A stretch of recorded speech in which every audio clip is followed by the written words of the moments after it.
لوگ بہت اصرار کر رہے تھے کہ جی محرم پہ کچھ بیان ہو جائے.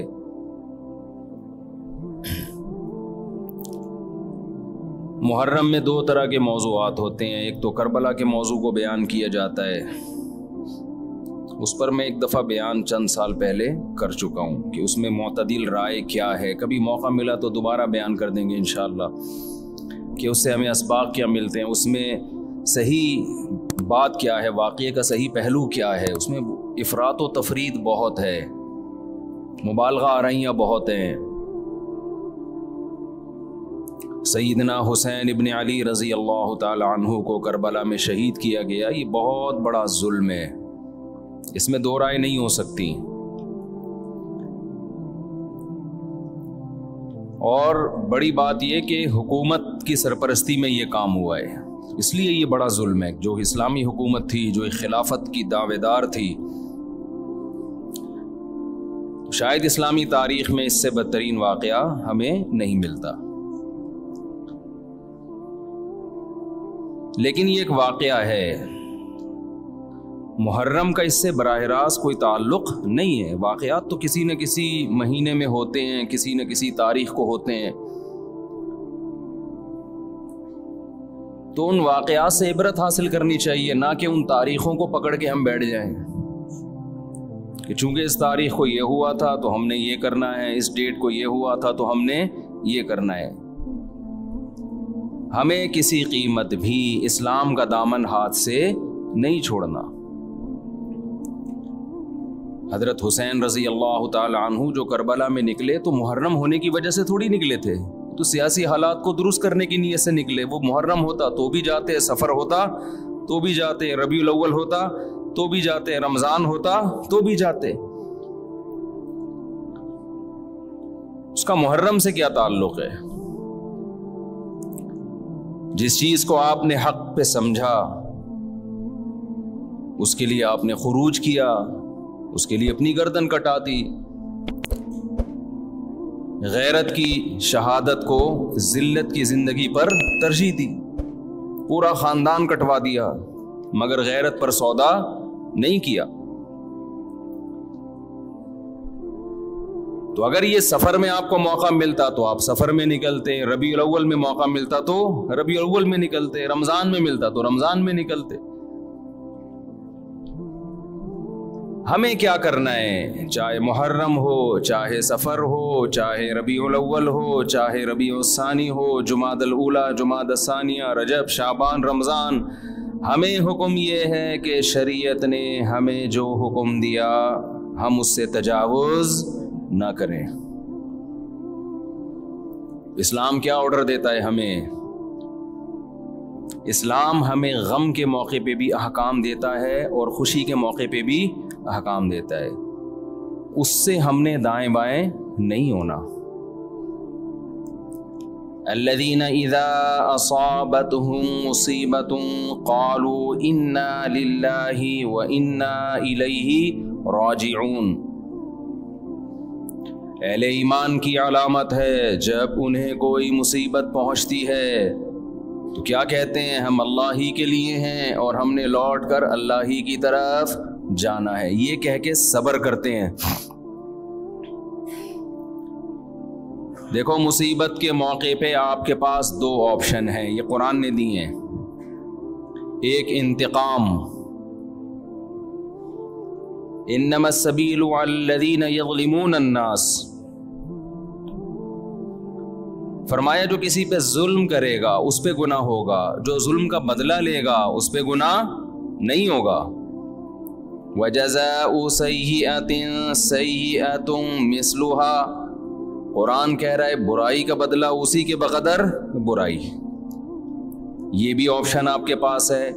کسی نے آپ کے ساتھ ظلم کیا، زیادتی کی، آپ ظالم سے بولیں بدلہ لیں، آپ اجازت دی. تبھی تو قرآن نے کہا کوئی کسی کو قتل کر دے فَقَدْ جَعَلْنَا لِوَلِيِّهِ سُلْطَانًا فَلَا يُسْرِفْ فِي الْقَتْلِ. اللہ کہتے ہیں ہم نے مقتول کے وارث کو اجازت دی ہے کہ قاتل سے بدلہ لے لے. ہم نے اس کو یہ قدرت دے دی ہے, ہم نے طاقت دے دی ہے, ہم نے اجازت دے دی ہے. بین الاقوامی لا تو کہتا ہے کہ قاتل کو آپ قتل نہیں کر سکتے, اس کو یہ ہوگا, عمر قید ہوگی. اللہ کہتے ہیں نا نا نا نا, کسی کے باپ کو قتل کر دیا گیا, بیٹے کو پرمیشن ہے کہ وہ قاتل سے قصاص لے. حکومت اس میں تعاون کرے گی, قصاص تو یہی لے گا. حکومت کا کام ہے قاتل کو پکڑ کے مقتول کے وارث کے حوالے کرنا. بتا بھائی چھوڑنا چاہتا ہے یا مارنا چاہتا ہے. حکومت کا یہ کام ہے. حکومت چھوڑ نہیں سکتی آپشن, کیونکہ گورنمنٹ کا بندہ نہیں گیا ہے. بندہ تو جس کا گیا اس کو تکلیف ہوئی ہے نا. جو سیکولر حکومتیں ہیں وہ انسانوں کو اپنا غلام سمجھتی ہیں, حالانکہ وہ دعویٰ کرتے ہیں کہ ہم انسانوں کو غلامی سے نکال رہے ہیں. اسلام کہتے ہیں کسی کے غلام نہیں ہے, کوئی حکومت کا غلام نہیں ہوتا. حکومت کا کام مینجمنٹ ہے اور لوگوں کو ظلم کا بدلہ دلانا ہے, عدل و انصاف فراہم کرنا ہے. دنیا نے کیا کیا, قانون سازی کر کے انسانوں کے اوپر تھوپ دی ہے. وہ کیا کیا تھوپی ہے وہ ایک لمبی کہانی ہے. کہ دعویٰ تو یہ ہے کہ ہم آزادی, انسان کو آزاد کر رہے ہیں, آزاد نہیں کر رہے, سب کی غلامی سے نکال کے اپنا غلام بنا رہے ہیں. عورت کو شوہر کی غلامی سے نکالا, ریاست کا غلام بنا دیا. شوہر جو باپ پہ خرچ کرتا, بیوی پہ خرچ کرتا, بولا نہیں باپ بیوی پہ خرچ نہیں کرو, ایک دھیلا بھی تم پہ, ہمیں ٹیکس دو, 40% ہمیں دو اپنی تنخواہ کا.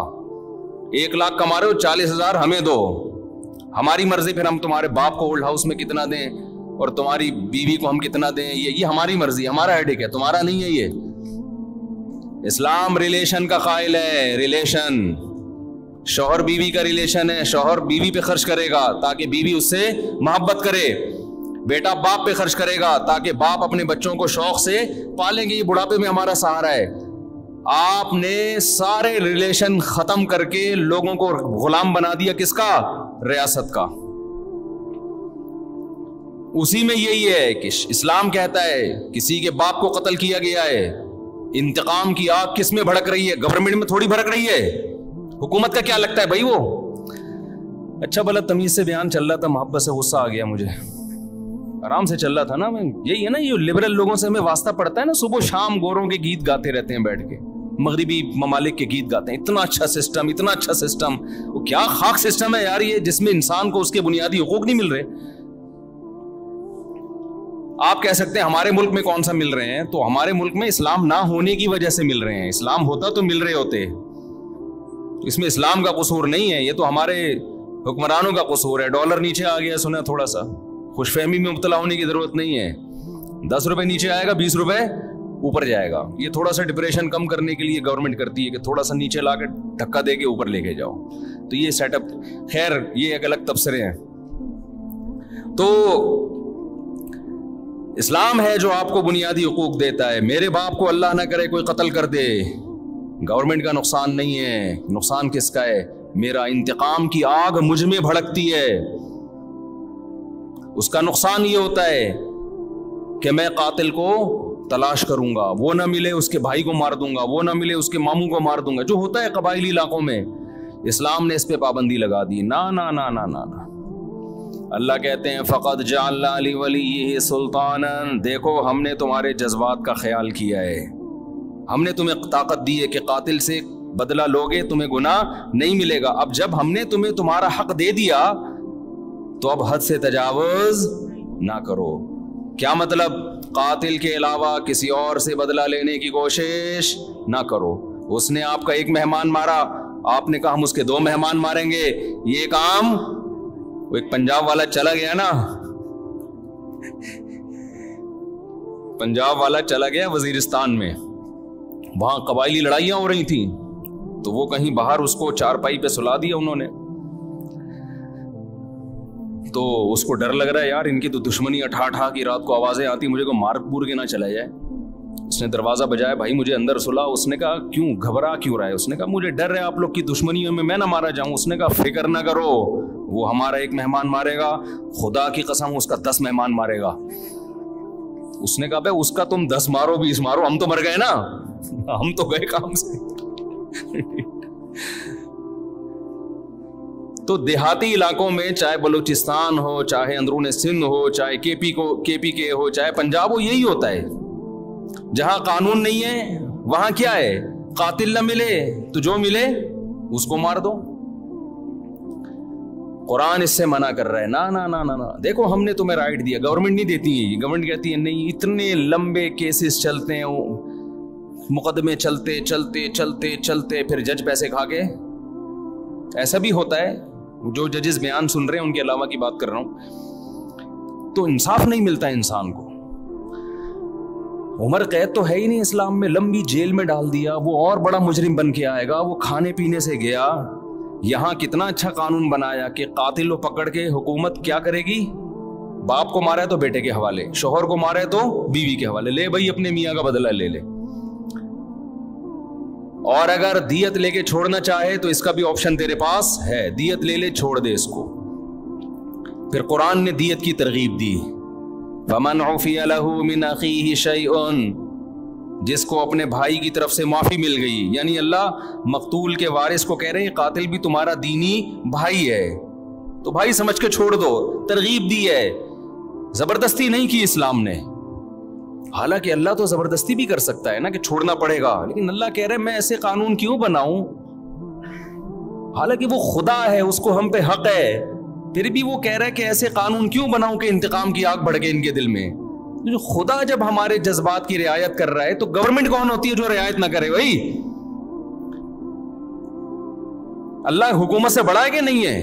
اس کو ہم پہ زیادہ قدرت ہے. تو قرآن نے کیا کہا, ترغیب دی کہ اس کو کیا کرو, معاف کرو. بہتر یہ معاف کر دو, دیت لے لو, پیسے لے کے چھوڑ دو, اس سے تمہاری غربت دور ہو جائے گی, تمہارا نقصان ہوا اس کی تلافی ہو جائے گی. اے اللہ, اس سے تو ہم اگر دیت لے کے چھوڑیں گے یہ تو غیرت کے خلاف ہے. ہمارے باپ کو مارا, وہ قیامت میں کہے گا کہ پیسے لے کے چھوڑ دیا. تو اللہ کہتے ہیں نا نا نا نا نا نا نا, یہ دنیا کا سزا ہے, آخرت میں قاتل کو معاف نہیں کروں گا. دنیا میں تو قاتل سے قصاص لے بھی لیا جائے نا, گردن اڑا بھی دی جائے تو اس کا جرم تھوڑی معاف ہوتا ہے. اس لیے کہ جس کو مارا ہے اس نے تو بدلہ ابھی لیا نہیں ہے. دیکھیں جب کوئی قتل کرتا ہے دو نقصان ہوتے ہیں, ایک تو جو بندہ مارا اس کا نقصان وہ گیا, دوسرا اس کے لواحقین کا نقصان. تو ابھی تو لواحقین کی تلافی ہوئی ہے, جو بندہ گیا ہے اس سے تو آخرت میں حساب لیا جائے گا. میں سمجھا پا رہا ہوں اپنی بات کہ نہیں سمجھا پا رہا؟ ابھی میں محرم پہ بیان کرنا ہے, لیکن یہ قصاص کی بات درمیان میں آ گئی. میں یہ بتانے کے لیے کہ ہر چیز کا ایک ضابطہ ہے, لا بیان کیا ہے اسلام نے. تو قرآن کیا کہہ رہے ہے, قاتل کو فلا یسرف فی القتل, ہم نے اجازت دے دی ہے تو قتل میں حد سے تجاوز نہ کرو. نمبر 1, حد سے تجاوز کیا ہے, جس نے قتل کیا اس کے علاوہ کسی اور کو مارنے کی کوشش نہ کرو. پھر اس کا چاچا آ گیا تو اس کا ماموں آ گیا تو اس کا خالو آ گیا, اس کو اڑا دیا. نا نا نا نا. نمبر 2, قتل کرنے میں بھی حد سے تجاوز نہ کرو, اس کو تڑپا تڑپا کے مت مارو. تبھی حدیث میں آتا ہے لا قواد الا بالسیف, قصاص لیا جائے گا تلوار سے, اس میں تکلیف کم ہوتی ہے. سعودی عرب میں گردنیں اڑائی جاتی ہیں نا, دیکھی ہوں گی آپ نے, اب تو وہاں بھی آہستہ آہستہ کم ہو رہا ہے. اس میں کیا کرتے ہیں, جلاد ادھر ایک تلوار لگاتا ہے گردن پہ پیچھے, جیسے ہی تلوار لگتی ہے آپ کی جتنے بھی کنیکشن ہے نا دماغ اور باڈی کا, فوراً ختم, تکلیف کا احساس ختم. ادھر قاتل کی گردن الگ ہوئی, قاتل تڑپتا ہوا نظر آتا ہے مگر اسے تکلیف بولو نہیں ہوتی, کیونکہ دماغ اور باڈی کا کنیکشن کیا ہو گیا, ختم. تو وہ تکلیف کیسے محسوس کرے گا؟ لیکن دہشت بہت ہوتی ہے, کیونکہ جس طرح اس کی گردن الگ ہو کے گرتی ہے اور جس طرح اس کی لاش تڑپ رہی ہوتی ہے, اس سے لوگوں پر ایک دہشت طاری ہو جاتی ہے اور لوگ قتل سے بچ جاتے ہیں کہ یار ہمارا بھی انجام ہوگا. کتنا پیارا حکم ہے کہ جو قتل کا مقصد تھا لوگوں کو بچانا آئندہ جرم سے, وہ مقصد پورا پورا حاصل ہو رہا ہے اور قاتل کو تکلیف کم سے کم دی جا رہی ہے.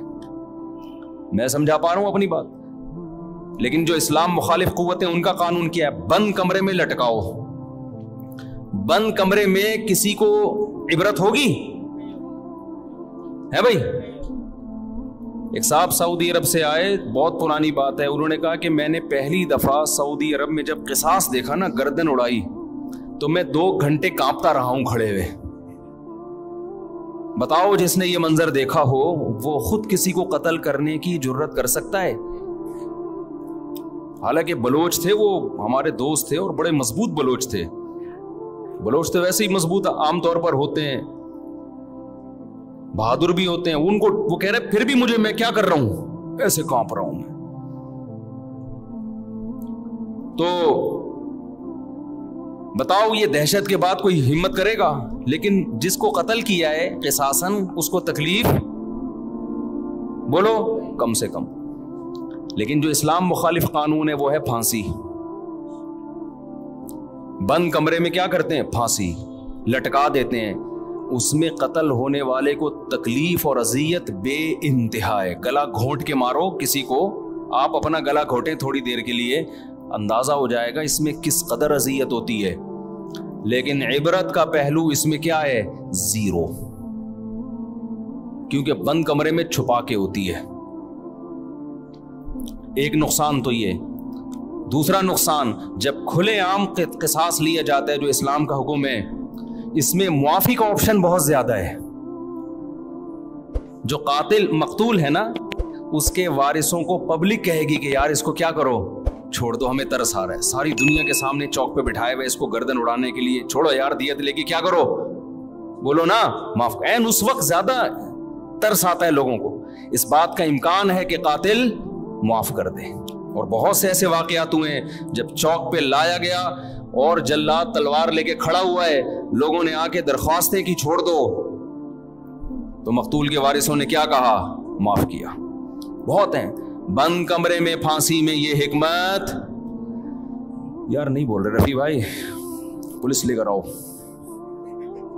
جملہ آپ کو جو ہے سینٹنس جو ہے جملہ کمپلیٹ کیا کریں, جس سے مجھے احساس ہوتا ہے کہ دیکھو میں پوری بیداری کے ساتھ بیان کر رہا ہوں. 1.5 پراٹھے کھا کے بیٹھا ہوں میں یہاں پہ.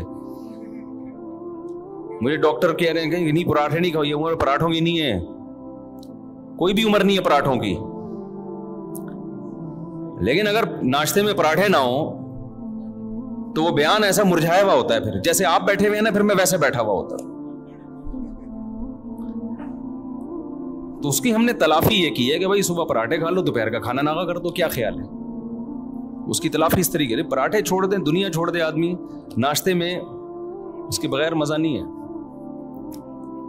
کھائے تو مزے کی چیز ہے نا. ڈاکٹر لوگ جو ڈائٹنگ پلان بناتے ہیں اس میں تو انسان کی زندگی کے مزے, آپ دیکھو کیٹو ڈائٹ کے نام سے آج کل آ رہے ہیں کہ صبح یہ کھائیں, پالک کے اتنے پتے کھا لیں. ہم بکری کو کھلاتے ہیں پالک کے پتے, اتنا پودینہ, اس میں اتنے ٹماٹر ڈال کے چاٹ بنا کے کھا لیں اس کو. اور پھر دوپہر کو آپ نے تھوڑے سے پتہ نہیں کیا کرتے ہیں, وہ یہ کھا لیں 2 انڈے, اور یہ رات کو آپ تھوڑا سا گوشت, وہ بھی نمکین بالکل سوکھا. اس سے آپ کی صحت بہت اچھی ہو جائے گی. تو کرنا کیا ہے بھائی, ایسی صحت کے اچھے کر کے کیا خیال, زندگی لمبی ہو جائے گی آپ کی. پتے کھا کے 90 سال جینے سے بہتر ہے گوشت کھا کے, انڈے کھا کے, پراٹھے کھا کے 50 سال میں یا 40 سال میں مر جائے آدمی. میں خود صحت کا قائل ہوں کہ انسان کو پھوڑنا پھاڑنا نہیں چاہیے, صحت کا بہت خیال کرنا چاہیے, کیونکہ جب بیمار ہوتا ہے تو اندازہ ہوتا ہے صحت کتنی بڑی نعمت ہے. لیکن اس کو اپنے اوپر مسلط کرنے کی بالکل بھی ضرورت نہیں ہے. ایک جلدی سے ایک چھوٹی سی بات بتا کے بس آگے چلتا ہوں میں. صحت بنانا ہے, کم کھاؤ, محنت زیادہ کرو, بس. یہ بڑا بہترین معتدل سا اصول ہے. کھاؤ کم. اب ہم نے صبح پراٹھے پھوڑے ہیں تو دوپہر چھاٹ, ٹھیک ہے نا. جب تک شدید بھوک نہیں لگے گی تو نہیں کھائیں گے ہم. رات کو تو بہت ہی کم کھاؤ, کیونکہ سونا ہوتا ہے تو توند بھر کے سو گے تو پھٹو گے ایک دن دھماکے کے ساتھ. پھٹ رہے ہیں لوگ, یہ تو بہت سے دھماکے ہو رہے ہیں نا, بندہ کھا کے پھٹا ہوتا ہے. ہم سمجھتے ہیں گیس کا سلنڈر پھٹا ہے, تو وہ بندے جس طرح سے کھا رہے ہیں نا لوگ اسپیڈ میں, تو رات کو کہتے ہیں نا صبح کھاؤ بادشاہوں کی طرح, دوپہر کھاؤ, پتہ نہیں پورا ملفوظ بھول گیا میں, صبح کھاؤ ناشتہ بادشاہوں کی طرح کرو, میٹابولزم بہت تیز ہوتا ہے اس وقت, لکڑ ہضم پتر ہضم. دوپہر کھاؤ کچھ الگ سے ہے, کچھ جملہ مالداروں کی طرح, تھوڑا کم کر لو. اور رات کو کھاؤ فقیروں کی طرح, جیسے ملا ہی نہیں کھانے کو. ہمارے یہاں الٹا ہے, صبح ایک سلائس بریڈ میں نا ڈبو کے کھا رہے ہیں, بس ایک انڈا. دوپہر کو تھوڑا بڑھا دیا اور رات کو پھوڑتے ہیں, اس کو کھانا کہتے ہی نہیں ہیں, پھر سو جاتے ہیں. تو الٹا چل رہا ہے. ماہرین کہتے ہیں نا کہ صبح زیادہ کھاؤ گے, پھر دوپہر کم اور رات کو اور کم, تو باڈی بھی ایسے ہو جائے گی. اور اگر الٹا چلایا نا, صبح کم دوپہر زیادہ, تو باڈی بھی کیسی ہو جائے گی, ایسی اوپر سے چلنا شروع ہو گیا, ایسے پھولتے چلے جاؤ گے. خیر, کہاں سے آواز چلی گئی. تو میں قصاص کی بات کر رہا تھا, یہ بات درمیان میں آ گئی, محرم پہ آؤں گا انشاءاللہ ابھی. تو عرض یہ کر رہا تھا کہ دیکھو کتنی حکمتیں ہیں نا اسلام کی, تو کوئی دین اسلام جیسا ہے نہیں, ہو نہیں سکتا. تو اس میں معافی کا بھی چانس زیادہ ہے کہ قاتل کو معاف کرنے کا آپشن اس میں زیادہ ہے. جب کھلے عام ہوگا تو انسان کا دل نرم ہو جاتا ہے, چل بھائی چھوڑ دیا میں نے, لوگ بھی اس کو ترغیب دیتے ہیں. تکلیف کم سے کم ہے جس سے قصاص لیا جا رہا ہے. اچھا, ایک اور فائدہ کیا ہے, دنیا میں لا بنتے ہیں, قانون بنتے ہیں, بڑے بڑے ماہرین بحث کرتے ہیں کہ یار اگر ہم قاتل کو قتل کر دیں گے, پھانسی دے دیں گے, تو ایک بندہ تو مرا ہی ہے انسان, اس کے بدلے میں ایک اور کو ہم نے مار دیا, تو یہ کون سا کمال کر لیا. سمجھ میں آ رہی ہے بات؟ یعنی قتل کو روکنے کے لیے ایک اور بندے کو قتل کر دینا, یہ کون سا کمال ہے. دنیا میں جو لوگ بھی پھانسی کی سزا کے خلاف ہے نا, جو ہیومن رائٹس کی بات کرتے ہیں, وہ یہ دلیل دیتے ہیں کہ جرم کو روکنے کے لیے بندہ قتل ہونے سے بچاؤ, قتل ہونے سے بچا کے جرم سے روکو اس کو. سمجھ میں آ رہی بات؟ بھائی زید نے بکر کو قتل کیا, اب دنیا کے ماہرین کہتے ہیں بکر ایک انسان ہے نا, دنیا سے چلا گیا, مزید دنیا سے انسان نہ جائے اس کے لیے انسان ہی کو ختم کر دینا, یہ کون سی لاجک ہے. تو زید کو ہم قتل نہیں کریں گے, پنشمنٹ ہوگی, سزا ہوگی تاکہ وہ قتل سے بچ جائے, ورنہ بندہ مارنے کے لیے بندہ ہی مار دینا, یہ ایسے جیسے غربت ختم کرنے کے لیے غریبوں کو ختم کر دینا. بھئی غربت ختم کرنے کے ایک طریقے سارے غریبوں کو گھنٹے میں بند کر کے بم سے اڑا دو, غربت کیا ہو جائے گی, ختم. تو وہ یہ دلیل دیتے ہیں کہ یار انسانیت کو قتل سے روکنے کے لیے کہ انسان ہی کو قتل کر دینا, کیونکہ زید نے بکر کو مارا, غلط کیا, تو زید بھی تو بکر جیسا ہے نا, جتنا قیمتی بکر کا خون اتنا ہی قیمتی زید کا خون, تو اس کو قتل نہیں ہونے دیں گے ہم. یہ انسانوں کی لاجک ہے جو خدا کے قانون کے مقابلے میں اس کی کوئی حیثیت نہیں. قرآن نے اس لاجک کا جواب دیا ہے. یہ پہلے بھی لوگ تھے اس طرح کی باتیں کرتے تھے. قرآن نے کہا وَلَكُمْ فِي الْقِصَاصِ حَيَاتٌ يَا أُولِي الْأَلْبَابِ, اے عقل مندو, وہ لوگ جن کی عقل صحیح کام کرتی ہے, سنو, ہم جو کہہ رہے ہیں کہ قاتل کو قتل کر دو, تو اس قتل میں انسانیت کا قتل نہیں ہے, انسانیت کی بقا ہے. ایک مارو گے کروڑوں بچیں گے, اور اگر ان کو جیل میں ڈال ڈال کے چھوڑتے رہو گے نا, تو قتل دنیا میں ختم ہونے کے بجائے بڑھے گا. اور یہ جو تمہاری لاجک ہے کہ بکر کا خون جتنا قیمتی تھا زید بھی اتنا ہی قیمتی ہے, اس لاجک کا جواب یہ کہ بڑے نقصان سے بچنے کے لیے چھوٹا نقصان برداشت کیا جاتا ہے. زید کا خون قیمتی ہے مگر اتنا نہیں جتنا معصوم لوگوں کا خون قیمتی ہے. ان معصوموں کے خون کی زیادہ قیمت ہے, قاتل کے خون کی اللہ کی نظر میں قیمت نہیں ہے. سمجھ میں آ رہا ہے کہ نہیں آ رہا؟ اس بے قیمت خون کو بہانے سے قیمتی خونوں کی حفاظت ہو جائے گی. تو اللہ نے ایک نظام بنایا ہے, جو میں اصل بات عرض کر رہا تھا. اب کیا ہے, میں اصل موضوع کی طرف آتا ہوں دوبارہ. اللہ تعالی نے محرم بھی دیا ہمیں, سفر بھی دیا ہمیں, ربیع الاول بھی دیا ہمیں پچھلی قوموں کے واقعات بھی سنائے, یہود و نصارہ کے. قرآن کہتا ہے یہود و نصارہ نے اپنے دین کو کھیل اور تماشا بنا لیا, لہو و لعب. کیا مطلب لہو و لعب بنا لیا؟ جن احکامات کو فوکس کیا گیا تھا نا تورات اور انجیل میں, ان احکامات سے غافل ہو گئے اور اپنی طرف سے احکامات گڑ گڑ کے ان کو فالو کرنا شروع کر دیا. سمجھ میں آ رہی ہے بات؟ یہاں تک کہ ان میں بھی پھر اختلافات شروع ہوئے. کسی نے کہا یہ صحیح ہے, کسی نے کہا یہ غلط ہے. اختلاف ہوتے ہوتے ہوتے ہوتے حدیث میں آتا ہے 72 فرقوں میں ڈیوائیڈ ہو گئے. وہ کتنے فرقوں میں؟ 72. کیونکہ جب نئی نئی چیزیں ایجاد کی ہیں نا تو نئی چیزوں کی بریکیں کیا ہوتی ہیں؟ بولو، فیل. مثلا آپ نے کہا ربیع الاول میں ہم یوں بھی کریں گے، نبی کے نام پہ یہ بھی کریں گے، وہ بھی کریں گے. تو بھئی جب آپ دن منا رہے ہیں تو کچھ لوگوں نے کہا پھر کیک بھی کاٹیں گے، پراپر سالگرہ منائیں گے. کچھ نے اس کی مخالفت کی، کچھ نے حمایت کی. مخالفت کرنے والوں کے پاس بھی کوئی دلیل نہیں ہے، اس لیے کہ جس بیس پہ آپ مخالفت کر رہے ہو کہ یہ صحابہ سے ثابت نہیں ہے، تو جو آپ کر رہے ہو وہ کہاں سے ثابت ہے؟ تو ٹکڑوں میں بٹنا، فرقوں کے اندر فرقیاں نکلنا شروع، فرقوں کے اندر فرقیاں. پھر بعض نے کہا ہم 12 ربیع الاول کو عید کی نماز بھی پڑھیں گے، کیونکہ جب عید کا دن ہے تو نماز بھی ہونی چاہیے. اور ہو رہی ہے بعض علاقوں میں عید کی پراپر نماز. اس پہ انہی کے علماء نے اعتراض کیا کہ بھئی عید کی دو عیدوں کی نمازیں ثابت ہیں، 12 کو نماز ثابت نہیں ہے. اس پہ سوال اٹھا کہ جب آپ دوسرے پہ رد کرتے ہو تو کہتے ہو یہ ثابت نہیں ہے، تو جو کام آپ نہیں جو کر رہے ہو عید کے علاوہ بھی تو بہت سارے کام کر رہے ہیں 12 ربیع الاول کو، یہ کہاں سے نبی سے ثابت ہیں، صحابہ سے ثابت ہیں؟ نہیں، یہی بات میرا خیال ہے.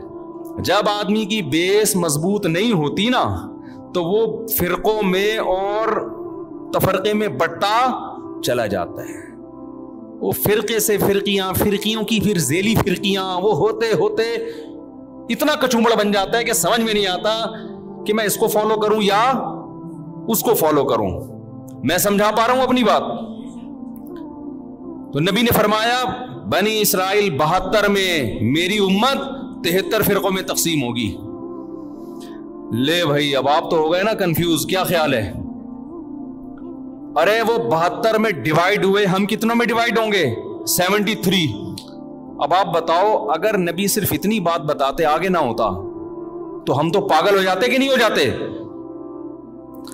مجھے لگ رہا ہے آپ نہ پاگل ہوں گے نہ عقل مند ہوں گے. پاگل ہو جاتے ہیں نا کہ یار ہم تو اتنے کنفیوز ہو جائیں گے. کون سا، لوگ مجھ سے آ کے کہتے ہیں سمجھ میں نہیں آتا کون سا مولانا درست ہے، گرین چینل صحیح ہے کہ وائٹ چینل صحیح ہے کہ بلیک چینل صحیح ہے، کالے کپڑے پہنے کہ سفید کپڑے پہنے کہ پیلی چپل پہنے کہ نیلی چپل پہنے، چپلوں میں، کرتوں میں، ٹوپیوں میں، بغیر ٹوپی والے. پنجاب میں ایسی مسجد بھی ہے، میں پنجاب گیا ہوا تھا تو مسجد میں 2 جماعتیں ہو رہی تھی، ٹوپی والوں کی الگ اور بغیر ٹوپی والوں کی الگ. ایک فرقہ ہے وہ کہتا ٹوپی نہیں پہنو، وہ کبھی بھی ٹوپی نہیں پہنتے. ایک ٹوپی والوں کی الگ ہو رہی تھی اور بغیر ٹوپی والوں کی الگ ہو رہی تھی. تو فرقے در فرقیاں، یہ فرقیاں لفظ میں نے خود نکالا ہے، فرقی یہ ہے نہیں عربی میں، لیکن یہ اردو میں یہی اچھا لگ رہا ہے. جیسے مولانا ہوتے ہیں نا ہمارے سر میں، تو مولانا کا مطلب مولانا، مولوی کا مطلب تھوڑا سا چھوٹا قسم کا. اور ایک حضرت نے ایک لفظ نکالا تھا مولوڑی، جو بالکل جس کو کچھ بھی نہ آتا ہو لیکن مولانا بن کے گھوم رہا ہو. تو کہتے ہیں یہ جو مولوڑی ہیں نا یہ فساد پیدا کرتی ہیں، نہ یہ مولوی ہے نہ یہ مولانا ہے، یہ کیا ہے؟ چھوٹی چھوٹی مولوڑیاں، ان کو آتا کچھ بھی نہیں ہے لیکن مولانا بنے ہوئے فتوے دے رہے ہوتے ہیں. تو 73 فرقوں میں امت کیا ہوگی؟ ڈیوائیڈ.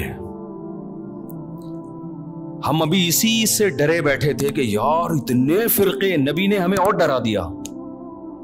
آگے جو الفاظ ہیں اس سے تو اور زیادہ خوف پیدا ہو رہا ہے. پھر نبی تسلی بھی دیں گے، اور خوف پیدا ہو رہا ہے. آپ نے فرمایا کلہم فی النار الا واحدہ، ایک کے علاوہ سب کے سب کہاں جائیں گے؟ جہنم کی آگ میں. سب کو اٹھا کے پھینک دے گا اللہ جہنم میں. لو بھائی اس سے تو ہمارا خوف کم ہونے کے بجائے اور زیادہ بڑھ گیا. اگر نبی اتنا ہی کہتے 73 فرقوں میں ڈیوائیڈ ہو جاؤ گے، ہم کہتے کوئی بات نہیں یار 73 میں سے ہو سکتا ہے 70 جنت میں جائیں، تو ہم کس میں سے ہوں گے؟ انہی 70 میں سے ہوں گے.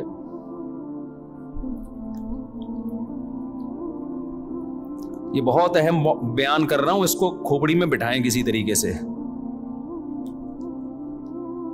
کلہم فی النار، سب کے سب کہاں ہوں گے؟ جہنم میں. صرف ایک کیا ہوگا؟ وہ کہاں جائے گا؟ جنت میں.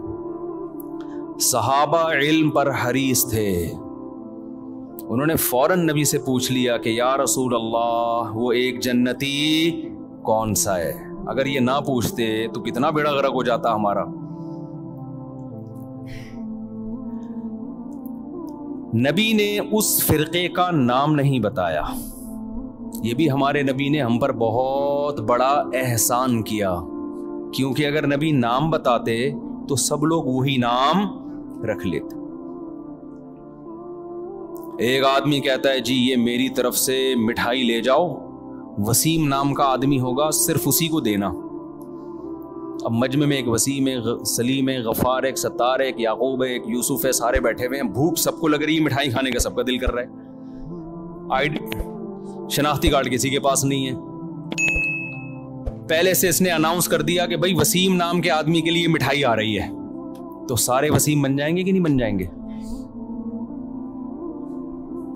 سب کہیں گے وسیم کون ہے؟ میں ہوں۔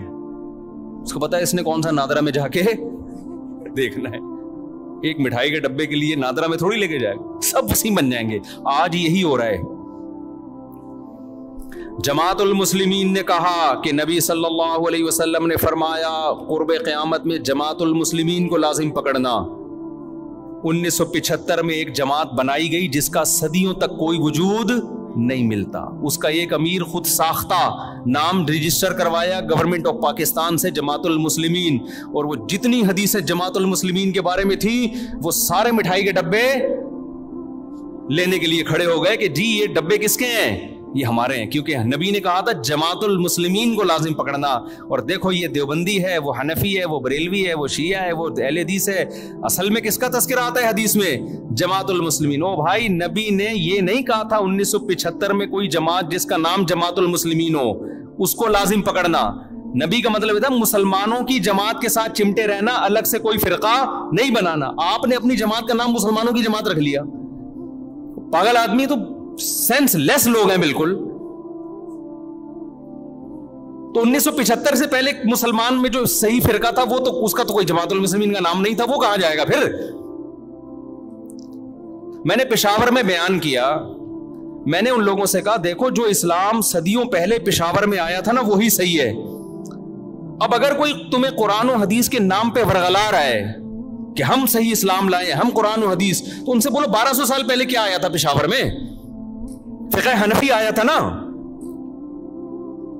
تو اب تھوڑی اسلام آ رہا ہے، ساری کتابوں میں لکھا ہے اسلام پشاور میں 1000 سال 1200 سال پہلے آیا، تو وہ کیا آیا تھا اور اب کیا آ رہا ہے؟ اس پہ ایک مولانا نے میرے خلاف بیان کیا کہ اہل حدیث تو امام احمد بن حنبل کے دور میں بھی تھے۔ مجھے اہل حدیث سے اتنا بڑا اختلاف نہیں ہے، میں ان کو اہل سنت والجماعت میں داخل سمجھتا ہوں چند اختلافات کے ساتھ۔ وہ میرے اختلافات ہیں، وہ علمی نوعیت کے اختلافات ہیں۔ باقی ان میں جو متشدد ہیں، وہ گمراہ ہیں، جو معتدل ہیں، ان پہ ہم وہ فتویٰ نہیں لگاتے جو ہم دوسروں پہ لگاتے ہیں۔ لیکن یہ دلیل محترم کی صحیح نہیں ہے، اس لیے کہ آپ جو امام احمد بن حنبل سے ثابت کر رہے ہیں کہ انہوں نے کہا اہل حدیث جنت میں جائیں گے، اس سے وہ فرقہ اہل حدیث مراد نہیں ہے، اس سے وہ لوگ مراد ہے جو حدیث کو فالو کرتے ہیں۔ تو ابو حنیفہ بھی حدیث کو فالو کرتے تھے، امام شافعی بھی فالو کرتے تھے، اب امام احمد بن حنبل بھی فالو کرتے تھے۔ اس کی سب سے بڑی دلیل یہ ہے کہ امام احمد بن حنبل کے فالوورز کو اہل حدیث نہیں کہا جاتا بلکہ حنبلی کہا جاتا ہے، حالانکہ وہ تو اہل حدیث ہیں، کیونکہ امام احمد بن حنبل خود اہل حدیث ہیں، تو ان کے فالوورز کو حنبلی کیوں کہہ رہے ہو پھر؟ میں سمجھا پا رہا ہوں اپنی بات؟ تو آج لفاظی ہے، الفاظوں سے کھیلا جا رہا ہے، الفاظوں سے، ناموں سے کیا جا رہا ہے، ناموں سے نہیں ہوتا۔ وہ کہتے ہیں نا ملتے جلتے ناموں سے دھوکہ نہ کھائیں۔ چاول کی بوری پہ لکھا ہوا ہے، چینی کی بوری پہ لکھا ہوا ہے چاول۔ ایک آدمی نے دکان میں چینی کی بوری ہے، لکھا ہوا کیا ہے؟ چاول۔ اس نے بولا چینی ہے لکھا ہوا چاول کیوں؟ کہہ رہے مکھیوں کو دھوکہ دینے کے لیے۔ مکھی دھوکے میں آئے گی؟ مکھی لیبل دیکھ کے کبھی بھی دھوکے میں نہیں آتی، وہ خوشبو دیکھ کے جاتی ہے۔ ہمارے نبی سے صحابہ نے پوچھا کہ اس فرقے کا نام بتائیں، آپ نے نام نہیں بتایا کیونکہ سب لیبل اچھا لگا کے دھوکہ دیتے۔ آپ نے اس فرقے میں جو خوشبو ہے اس کو بتایا کہ اس میں خوشبو کیا آ رہی ہوگی، اس میں جو علامتیں ہیں وہ کیا ہیں۔ جہاں اسمیل آ رہی ہو نبی اور صحابہ کی، اس اسمیل کی طرف چلے جانا، اور جہاں نبی کو لغت سے نکال دیا یا نبی کو تو رکھا ہوئے صحابہ کو نکال دیا، اس کے قریب اس کے لیبل اور نام کو دیکھ کر جانے کی کوشش نہ کرنا۔ آج ہمارا لوگ خون پی لیتے ہیں, کئی طلاقیں دے رہے ہیں, 3 طلاقیں. جس کو دیکھو سعودی عرب کے بن باز کا فتویٰ, صالح العثیمین کا فتویٰ, ان 2 مفتیوں کا فتویٰ کہ بھی سعودی عرب یہ کہہ رہا ہے کہ 3 طلاقیں ایک ہوتی ہیں. میں کہتا ہوں تم نے کلمہ سعودی عرب کا پڑھا ہے یا نبی اور صحابہ کا کلمہ پڑھا ہے؟ کوئی ایک صحابی دکھا دو جس نے 3 طلاق کو ایک کہا ہو, اور میں درجنوں دکھاؤں گا آپ کو. یار آپ لوگوں نے صحابہ سے بھی زیادہ سعودی عرب کے علماء کو بنا لیا ہے. یہ تو 15ویں صدی کے علماء ہیں. وہ کہتے ہیں وہ حدیث کوٹ کرتے ہیں, اس حدیث کا مطلب صحابہ نے کیا سمجھا؟ کسی ایک صحابی نے اس حدیث کا وہ مفہوم لیا جو سعودی علماء لے رہے ہیں. میں سعودی علماء کے خلاف نہیں ہوں, وہ ہم سے زیادہ بہتر ہوں گے, ہم سے تقویٰ میں, للہیت میں, علماء کا ادب ہمارے لیے ضروری ہے. مگر آپ نے جب تقلید کرنی ہے تو آپ سعودی علماء کی کرو گے یا صحابہ کی؟ صحابہ کی کرو گے. آپ فقہ حنفی کو نہیں مانتے, آپ شافعی کو نہیں مانتے, صحابہ کو تو سب مانتے ہیں نا. کوئی ایک صحابی دکھا دو جس نے 3 طلاق کو ایک کہا ہو. حتیٰ کہ جو صحابی 3 کو ایک کہنے والی حدیث بیان کر رہے ہیں وہ بھی 3 کو کتنی کہتے ہیں؟ 3 کہتے ہیں. اس کا مطلب اس حدیث کا وہ مفہوم نہیں ہے جو بن باز مراد لے رہے ہیں. ایسے تماشے ہو رہے ہیں نا طلاقوں کے بعد آج کل. شوہر طلاقیں دیتا ہے, بیوی اپنی مرضی کا فتویٰ, بیوی کو رہنا ہے تو اہل حدیث سے فتویٰ لا رہی ہے, نہیں رہنا تو حنفیوں سے فتویٰ لے کے آ رہی ہے. قرآن نے جہاں طلاق کے مسائل بیان کیے وہاں اللہ نے کہا کہ اللہ کی آیات کو, اللہ کے احکام کو مذاق نہ بناؤ. اہل حدیث حضرات علماء کی انتہائی عزت کے ساتھ, لیکن میں یہ اپنا رونا میں ان کے سامنے روتا ہوں کہ آپ لوگوں کی وجہ سے طلاق کے احکام مذاق بن چکے ہیں اس وقت. آپ اس پہ دوبارہ سے تحقیق کریں. اس لیے ہم کہتے ہیں لوگوں کو مجتہدین کو فالو کرو, ان کا علم آج کے مولویوں سے زیادہ, وہ قرآن و حدیث کو آج کے لوگوں سے زیادہ بہتر سمجھتے تھے. ہم قرآن حدیث کے مقابلے میں ابو حنیفہ کو فالو نہیں کرتے, خوب سمجھ لو. ہمارا یہ رائے ہے, فتویٰ ہے, جو صحیح حدیث کے مقابلے میں ابو حنیفہ کو فالو کرے گا کافر ہو جائے گا. گمراہ تو دور کی بات ہے. بات یہ ہوتا ہے کہ حدیث کا ایک تشریح ابو حنیفہ کہتے ہیں, ایک تشریح آپ کی نظر میں ہوتی ہے. ہم اس تشریح کو ترجیح دیں گے جو ابو حنیفہ کی رائے ہوگی. آپ کی رائے پر ابو حنیفہ کی رائے کو ترجیح دے رہے ہیں, نبی کی رائے پر ابو حنیفہ کی رائے کو ترجیح نہیں دے رہے. خدا کی قسم لا الہ الا اللہ, جو قرآن و حدیث پر ابو حنیفہ کو ترجیح دے گا اللہ کی قسم کافر ہو جائے گا. وہ ہمارا موقف 2 اور 2 4 کی طرح ہے, لیکن بات یہ آپ کے کہنے سے نہیں ہم کریں گے. آپ کی ایک رائے ہے جو صحیح بھی ہو سکتی ہے, غلط بھی. ابو حنیفہ کی بھی ایک رائے ہے جو صحیح بھی ہو سکتی ہے, غلط بھی, لیکن اس میں غلطی کا امکان کم, آپ میں غلطی کا امکان زیادہ ہے.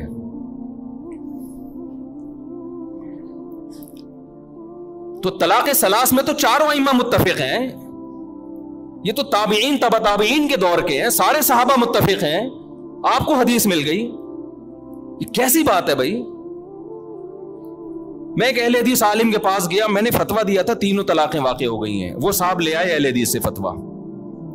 میں نے ان سے کہا کہ آپ تقلید کرتے ہیں؟ انہوں نے کہا نہیں میں تحقیق کرتا ہوں. میں نے کہا چلو پھر میں اہل حدیث عالم کے پاس چلتا ہوں, اب تحقیق کی دنیا میں ہم دیکھتے ہیں کون صحیح ہے کون غلط ہے. آپ نے تو تحقیق کرنی ہے نا, تقلید تو کرنی نہیں ہے. لیکن یہ کر رہے تقلید ہی ہوتے ہیں, لیبل تحقیق کی, کیونکہ تحقیق پھر پوری ہوتی ہے, ادھوری نہیں ہوتی. میں ان اہل حدیث کے پاس گیا, بڑے احترام سے بیٹھا, میں نے کہا حضرت آپ نے فتویٰ دیا ہے, اس کی دلیل دیں. انہوں نے صحیح مسلم کی مشہور حدیث پیش کر دی. نبی کے دور میں 3 ایک سمجھی جاتی تھی, ابو بکر کے دور میں. میں نے کہا ایسے تو متا کے بارے میں بھی آتا ہے, نبی کے دور میں متا جائز سمجھا جاتا تھا, ابو بکر کے دور میں عمر نے پابندی لگائی, تو پھر متا بھی حلال ہے. کہہ رہے نہیں اس کے تو منسوخ ہونے کی دلیل ہے. تو میں نے کہا اس کے بھی منسوخ ہونے کی دلیل ہے, ادھوری حدیث نہ بتائیں, دوسری حدیث بھی بتائیں. پھر وہ کہنے لگے, میں نے کہا پھر خود اس حدیث کے جو راوی عبداللہ بن عباس ہیں وہ خود کہہ رہے ہیں کہ 3 طلاقیں ایک وقت کی 3 ہوتی ہیں. تو وہ جواب میں کہتے ہیں کہ ہم نے کلمہ عبداللہ بن عباس کا نہیں پڑھا, ہم نے کلمہ نبی کا پڑھا ہے. میں نے کہا ویل ڈن.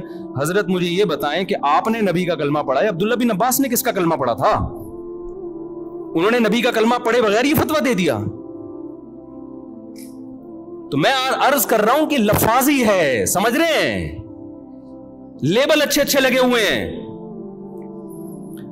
باقی ہر چیز میں اہل حدیث کو غلط نہیں کہتا, بعض چیزوں میں صحیح ہیں وہ, اور بعض چیزوں میں دیوبندی غلط ہے, معذرت کے ساتھ. اللہ یہ کہ دیوبندیوں کے جو محققین ہیں, بڑے بڑے علماء ہیں, وہ ایسی غلطیاں نہیں کرتے. مفتی تقی عثمانی صاحب ہو گئے, اس لیول کے جو علماء ہیں نا وہ معتدل ہیں. وہ آپ نے دیوبندیت کو سمجھنے کے لیے ہر آدمی کو فالو نہیں کرنا, ہر ایک کا بیان آپ یوٹیوب پہ سن کے فتویٰ لگا دو کہ یہ ایسا نہیں ہے بھائی.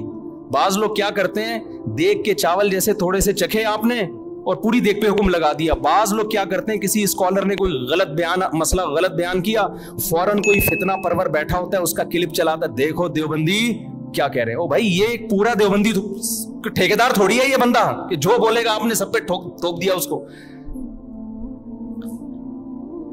میں تو آپ کو پھر بھی دیوبندی بریلوی کی بحث میں, یہ تو لوگوں نے مشہور کی ہوئی ہے, ہمیں تو ہم اللہ کی قسم اٹھا کے کہتے ہیں کہ اپنے نام کے ساتھ نہ دیوبندی لگاؤ نہ بریلوی. میرے نام کے ساتھ لگایا تھا, میں نے ہٹوایا ہے لوگوں سے. یہ بھی ہمارے اکابر کی تعلیمات ہیں.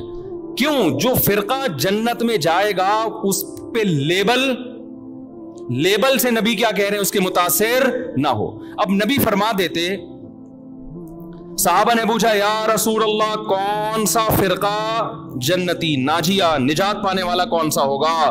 تو ہمارے نبی کا ہم پر یہ احسان کہ آپ نے وہ نام نہیں, آپ اگر کہتے اہل حدیث ہوں گے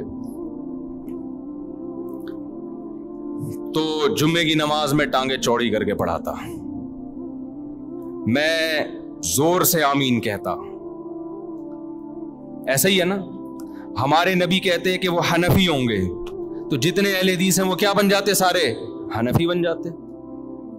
ہمارے نبی کہتے کہ وہ ہری پگڑی والے ہوں گے, اب تو انہوں نے بھی سفید کر دی پگڑی, تو ہم سب ہرے ہرے ہوتے یہاں پہ. کیا خیال ہے؟ پگڑی بھی ہری ہوتی, اور اب مجھے نہیں پتا ان کا کیا کیا ہرا ہوتا ہے, اللہ بہتر جانے. اور کیا ہرا ہوتا ہے؟ پین ہرا ہوتا جی, کنگھی ہری ہوتی ہے, شکریہ جی, ٹیوب لائٹ ہری. اچھا خیر, نبی فرماتے وہ دیوبندی ہوں گے تو سب لوگ اپنے نام کے ساتھ کیا لگاتے؟ دیوبندی. نبی فرماتے وہ شیعہ ہوں گے تو سب کیا بنے ہوتے؟ ہم محرم میں کالے کپڑے پہن کے بیٹھے ہوتے, سب اپنے آپ کو شیعہ ثابت کرنے میں لگے ہوتے. نبی نے علامت بتائی تاکہ ملتے جلتے ناموں سے دھوکہ نہ کھائیں, ناموں سے متاثر نہ ہو, نام کچھ بھی ہو. اول تو ہمارا نام مسلم رکھ دیا ہے قرآن نے, تو ہم سب کیا ہیں؟ مسلم ہیں, جس کو اردو میں مسلمان کہا جاتا ہے. ہمیں کسی اور شناخت کی بالکل ضرورت نہیں ہے. سوال پیدا ہوتا ہے پھر یہ مشہور کیسے ہو گئے دیوبندی بریلوی؟ میں بار بار کہتا ہوں یہ لوگوں نے نام دیے ہیں آسانی کے لیے. مثال کے تو یہ لوگ کیوں نام دیتے ہیں؟ آپ کہیں رشتہ لینے کے لیے جائیں, لڑکی والے آپ کا کانسیپٹ پوچھنا چاہتے ہیں کہ یہ میلاد شریف والا ہے, تیجے 40ویں والا ہے, ربیع الاول میں پروگرام والا ہے, یا یہ والا نہیں ہے. اب وہ پوری ڈیٹیل پوچھیں تمہارا عقیدہ کیا ہے, پوری ڈیٹیل کے بجائے شارٹ نام رکھا ہوا, بھائی جو یہ کرتے ہیں ان کو بریلوی کہا جاتا ہے, جو یہ نہیں کرتے ان کو کیا کہا جاتا ہے؟ دیوبندی. تو ان شارٹ وہ انہوں نے, کیونکہ مسلمان تو دونوں ہی کہلاتے ہیں نا. ایک صاحب مجھے کہنے لگے آپ حنفی کیوں ہیں, آپ مسلم کیوں نہیں ہیں؟ میں نے کہا ہم حنفی شافی کے مقابلے میں ہیں, غیر مسلم کے مقابلے میں ہم مسلم ہیں. ہم دیوبندی بریلوی کے مقابلے میں کہلاتے ہیں, غیر مسلم کے مقابلے میں تھوڑی ہم دیوبندی ہوں, تو مسلم ہیں. تو اللہ نے ہمارا نام مسلم غیر مسلم کے مقابلے میں رکھا ہے. باقی نام بھی ہم نے نہیں رکھے, پبلک نے اپنی آسانی کے لیے رکھے, پھر وہ مشہور ہو گئے. ورنہ نہ دیوبندیت میں کچھ ہے نہ بریلویت میں کچھ ہے. اصل میں تو وہ علامت جو نبی بیان کر رہے ہیں, وہ علامت جس میں پائی جائے گی, خواہ وہ دیوبندیت کے نام سے ہو, اہل حدیث کے نام سے ہو, بریلوی کے نام سے ہو, شیعہ کے نام سے ہو, سنی, اس سے کوئی فرق نہیں پڑتا. نام تو وہی دینا چاہیے مسلم. لیکن میں بتا رہا ہوں لوگ اپنی آسانی کے لیے نام دیتے. کس مکتبہ فکر سے آپ کا تعلق ہے, تاکہ ان شارٹ بات ہو جائے نا. تو نام نبی قرآن نے ہمیں مسلم دیا, اور علامت کیا بتائی؟ صحابہ نے پوچھا یا رسول اللہ کیا کون سا فرقہ؟ آپ نے فرمایا ما انا علیہ و اصحابی. کیا بلاغت ہے یار اس کلام میں, سارے فرقوں کا پول پٹیاں کھول دی. آپ نے یہ نہیں فرمایا جو قرآن کو فالو کرے گا, یہ نہیں فرمایا, کیونکہ ہر فرقہ نسبت کہاں کرتا ہے؟ قرآن تو سب کی بیس ہے نا, قرآن ہی سے نکل گئے. کیا خیال ہے بھائی؟ ایک فرقہ مسلمانوں میں آئے اور کہ میں تورات کو مانتا ہوں قرآن کو نہیں مانتا ہوں، تو ہے ہی نہیں، تو کسی کھاتے میں ہے ہی نہیں، نکل یہاں سے۔ بیس تو قرآن ہے اور قرآن کو ماننا بھی ضروری، اس کو فالو کرنا بھی، لیکن فرقوں میں جب فرق کیا جا رہا ہے تو قرآن کا تذکرہ نہیں۔ ما انا علیہ، جس پر میرا عمل میں چلوں، تو نبی جس پر چلے اس کو تو حدیث کہا جاتا ہے۔ اور یہ بھی نہیں فرمایا حدیث، کیونکہ حدیث قول، عام طور پر حدیث کا اطلاق قول پر ہوتا ہے۔ بخاری میں ایک روایت آ گئی، مسلم میں ایک روایت آ گئی، لوگ اس کو حدیث سمجھتے ہیں۔ نبی کا جو پراپر عمل رہا ہے، کس پر آپ صلی اللہ علیہ وسلم عمل کر کے گئے ہیں، اس کو آج کل کے لوگوں نے حدیث سے خارج کر دیا۔ مثال کے طور پر امام مالک حدیث لے کر آتے ہیں ہاتھ باندھ کے نماز پڑھنے کی، فتویٰ دیتے ہیں ہاتھ چھوڑ کے نماز پڑھی جائے۔ میں مسجد نبوی میں بیٹھا ہوا تھا، ایک صاحب تقریر کر رہے تھے اردو میں، سارے فتنے وہاں اردو اسپیکنگ جا کے پھیلاتے ہیں، عرب میں نہیں عام طور پر یہ تشدد۔ اس سے کسی نے پوچھا کہ ہاتھ چھوڑ کے نماز پڑھنا کیسا ہے؟ انہوں نے کہا بالکل ناجائز، بدعت۔ کیوں؟ حدیث میں آتا ہے ہاتھ باندھ کے نماز، ہم حدیث کو فالو کریں گے، امام مالک کو فالو نہیں کریں گے۔ اتنی سختی سے امام مالک پہ رد کیا۔ میں نے کہا اس جگہ امام مالک نے کئی سال بیٹھ کے درس دیا ہے، اس نے ان کی شخصیت کا بھی احترام نہیں کیا۔ عوام یہ میسج لے کے جا رہی ہے کہ قرآن و حدیث کا اس کو پتا ہے، امام مالک کو پتا نہیں تھا، حالانکہ وہ تو تبع تابعین میں سے ہیں۔ حدیث میں آتا ہے ان قریب ایک شخص پیدا ہونے والا ہے مدینہ میں، جس کی طرف پوری دنیا سے علم کے لیے لوگ آئیں گے۔ اکثر علماء اس طرف گئے، اس سے مراد امام مالک ہیں، اکثر علماء اس طرف گئے۔ اتنے بڑے عالم کا مذاق اڑا دیا آپ نے۔ آپ یوں کہہ سکتے تھے کہ حدیث میں آتا ہے کہ ہاتھ باندھ کے نماز، امام مالک نے دیکھا کہ مدینہ والے ہاتھ چھوڑ کے نماز پڑھ رہے ہیں، امام مالک نے اس سے دلیل پکڑی کہ انہوں نے صحابہ کو دیکھا ہوگا، اور صحابہ نے کس کو دیکھا؟ نبی کو۔ تو اگرچہ باندھنے کا تذکرہ ہے لیکن نبی کا آخری عمل کیا تھا؟ ہاتھ چھوڑ کے۔ تو امام مالک کی رائے میں یہ دلیل ہے، وہ کہہ رہے ہیں کہ حدیث میں تو ہمیں باندھنے کا تذکرہ ملتا ہے، لیکن جو عمل مل رہا ہے ہمیں پریکٹیکلی، جو تواتر مل رہا ہے وہ چھوڑنے کا مل رہا ہے، تو عملی تواتر کو وہ زیادہ ویلیو دے رہے ہیں قولی حدیث سے، تو وہ بھی حدیث ہی پر عمل کر رہے ہیں۔ پھر آپ ایک رائے بیان کر دیتے کہ بھئی ان کی رائے بھی ٹھیک ہے، دلیل ان کی بھی بنتی ہے، لیکن ہم حدیث کے ظاہر کو دیکھتے ہیں، بھئی باندھنے کا تذکرہ ہے، تو ہم کہتے ہیں نبی نے جو چھوڑ کے نماز پڑھی ہوگی، ہو سکتا ہے وہ کسی عذر سے پڑھی ہو، یا ہو سکتا ہے کہ جی وہ آسانی کے لیے، یہ بتانے کے لیے کہ یہ بھی جائز ہے۔ تو ادب کا تقاضا یہ کہ باندھ لیے جائیں، لیکن اگر کوئی امام مالک کی رائے کو فالو کر رہا ہے تو ہم اس کو بھی برا نہیں کہیں گے۔ یہ انداز ہوتا تو میرا خیال ہے زیادہ اچھا ہوتا، لیکن آج کل کے اسکالرز جو قرآن حدیث کے ٹھیکیدار بنے ہوئے ہیں، ان کا یہ اسٹائل بولو نہیں ہے۔ ان کا یہ اسٹائل ہے کہ حدیث مجھے آتی ہے، باقی سارے جاہل ہیں۔ یہ تو امام مالک کے بارے میں، اگر وہ پوچھ لیتے نا رفع الیدین کا مسئلہ امام حنیفہ کا، پھر تو وہ ایک دم آگ نکلنا شروع ہو جاتی۔ جو اسٹائل امام مالک کا تھا کہ مدینہ میں نے لوگوں کو ہاتھ چھوڑ کے نماز پڑھتے ہوئے پایا ہے، رفع الیدین نہ کرنے کے بارے میں وہی دلیل کس کی ہے؟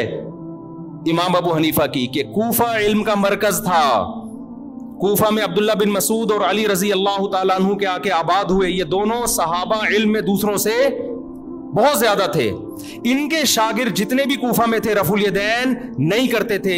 امام ابو حنیفہ نے اس سے استدلال کیا کہ ٹھیک ہے بخاری مسلم تو امام حنیفہ کے بعد آئی ہے، لیکن صحیح حدیثیں رفع الیدین کرنے پر بھی ہیں، لیکن یہ جو آخر میں نہیں کر رہے اتنے سارے صحابہ، تو یہ اس کی علامت ہے نبی نے آخر وقت میں ترک کر دیا تھا۔ آپ اس دلیل پہ آپ یہ کہہ سکتے ہیں کہ مجھے یہ دلیل سمجھ میں نہیں آتی، میری رائے یہ کہ کیونکہ بخاری میں ہے تو ہم رفع الیدین کریں گے، ٹھیک ہے، آپ کی نہیں سمجھ میں آ رہی تو ٹھیک ہے، ہم تو مانتے ہیں نبی نے کیا ہے۔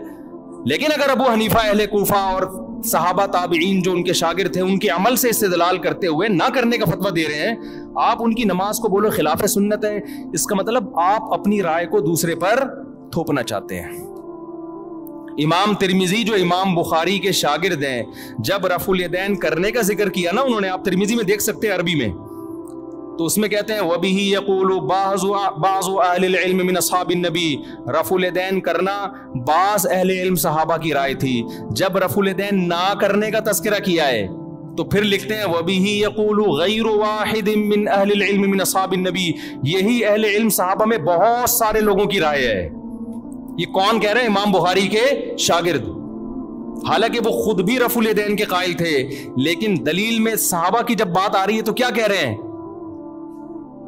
تو میں آپ سے عرض کر رہا ہوں کہ ہر محدث، ہر مجتہد کا اپنا ایک اصول ہوتا ہے، اور اس کا بنیادی مقصد کس کو فالو کرنا ہے؟ نبی کو فالو کرنا. تو آپ صرف قولی حدیث لے رہے ہو، نبی کا عمل نہیں دیکھ رہے، یہ مسٹیک ہے. تو نبی نے پہلی علامت کیا بیان کی؟ ما انا علیہ، بولو نا، وہ اصحابی، جس پر میں ہوں، جو میرا عمل ہے جس پر. تو یہ نبی کا عمل تھا. اب اس عمل میں اختلاف ہو سکتا ہے، کوئی کہہ رہا ہے ہاتھ چھوڑ کے نماز کا عمل تھا، کوئی کہہ رہا ہے ہاتھ باندھ کے نماز کا عمل تھا، کوئی کہہ رہا ہے رفع الیدین کا عمل تھا، کوئی کہہ رہا ہے نہ کرنے کا عمل تھا. آخر عمل ٹھیک ہے، یہ اختلاف شریعت میں ناپسندیدہ نہیں ہے. اس اختلاف کی بیس پہ فرقے نہیں بنتے، کوئی بنائے گا تو وہ جہنمی ہے. اور یہ اختلاف صحابہ میں بھی تھا، کیونکہ دونوں میں وہ علامت پائی جا رہی ہے ما انا علیہ. کامیاب فرقے کی علامت کیا ہے؟ جس پر نبی کا عمل. تو نبی کا عمل دونوں پر ہے نا، تو اس میں آپ دونوں میں سے کسی کو بھی غلط بولو نا یار. نہ ہاتھ باندھ کے نماز پڑھنے والے کو، نہ ہاتھ چھوڑ کے، نہ رفع الیدین کرنے والے کو، نہ کرنے والے کو، کیونکہ دونوں کے پاس دلیل ہے، دونوں مکتبہ فکر کی، اور دونوں کہاں سے ثابت کرتے ہیں؟ نبی سے. تو اس بیس پہ جتنا بھی اختلاف ہو، اس اختلاف سے جنت اور جہنم کا فتویٰ نہیں لگتا. سمجھ میں آ رہی ہے بات؟ اگلی بات، نبی یہاں کہہ کے رکے نہیں صرف ما انا علیہ. اگر آپ رک جاتے تو ہم صحابہ کو بیچ سے نکال دیتے. ہم کہتے ہیں حدیث میں کیا آ رہا ہے، بس. نبی نے فرمایا وَأَصْحَابِي. کیوں؟ اب دیکھو ترتیب کیا ہے. آپ نے قرآن کا ذکر کیوں نہیں کیا؟ کیونکہ قرآن کی لوگ ایسی تشریح کریں گے جو نبی کی تشریح کے خلاف. جیسے غامدی صاحب اللہ ان کی عمر میں برکت دے، بہت ساری تشریحات ایسی کرتے ہیں قرآن کی جو حدیثوں کے خلاف جا رہی ہیں. نبی نے شادی شدہ زانی مرد کو رجم کیا ہے، ساری دنیا جانتی ہے، متواتر روایات ہیں. وہ قرآن کی آیت کی تشریح کرتے ہیں کہ زانی مرد اور عورت کو 100 کوڑے مارو. وہ تشریح ایسی کر رہے ہیں جس میں شادی شدہ کو بھی شامل کر رہے ہیں، حالانکہ یہ کنواروں کے بارے میں نازل ہوئی ہے. حدیث سے پتہ چلتا ہے، متواتر حدیث سے. تو نبی نے کیا فرمایا؟ قرآن کا تذکرہ کیوں نہیں ڈائریکٹ اپنے عمل کو پیش کیا، تاکہ لوگ قرآن کی وہ تشریح نہ کریں جو میرے عمل کے، صرف میری حدیث نہیں، میرے عمل کے بھی خلاف ہو. اور عمل بھی نبی کا اصل میں حدیثی کہلاتا ہے. 2 قسمیں، قولی اور ایک فعلی. آپ نے ایک عمل کیا، صحابہ نے سینہ بسینہ اس عمل کو نقل کیا، یہ بھی حدیث ہے، چاہے بخاری میں نہ بھی ہو، چاہے مسلم میں نہ بھی ہو. دوسرا، آپ نے ان لوگوں پہ رد کرنے کے لیے جو حدیث کی تشریح اخپل طریقے سے کریں اور اس میں صحابہ کو بیچ سے نکال دیں، ان کو نکالنے کے لیے آپ نے کیا فرمایا؟ میرا اور میرے اصحاب کا عمل. سمجھ میں آ رہی ہے بات؟ میرے اور میرے اصحاب کا عمل. کیا مطلب؟ ایسے فرقے آئیں گے جو قرآن کی تشریح اخپل طریقے سے کریں گے، حدیث کو بیچ سے نکال دیں گے، یہ بھی جہنمی، چاہے وہ اپنے آپ کو صبح و شام اہل قرآن کہتے ہوں. لیبل جو منکرین حدیث ہیں ان کا پتہ ہے اپنے فرقے کا نام کیا رکھا ہے؟ اہل قرآن. اور جب آپ ان کے سامنے بیٹھو گے قرآن کے فضائل بیان کرنا شروع کر دیں گے، بار بار قرآن کیا کہتے ہیں، اللہ کا کلام.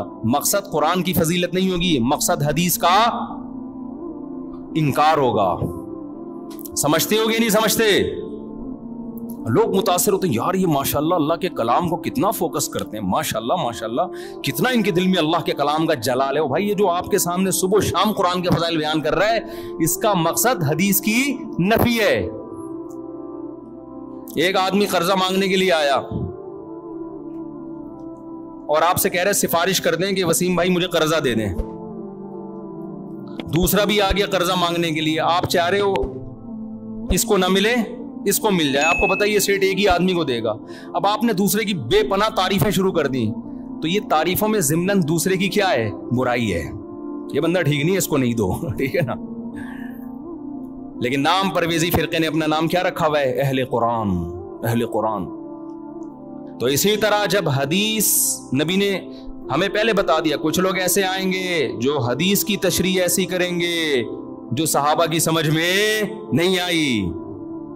نام کچھ بھی رکھ سکتے ہو آپ, اہل حدیث رکھ سکتے ہو, آپ اہل قرآن رکھ سکتے ہو, آپ دیوبندی رکھ سکتے ہو, آپ محمدی رکھ سکتے ہو, کچھ بھی رکھ سکتے ہو. عمل دیکھا جائے گا پریکٹیکلی ہو کیا رہا ہے.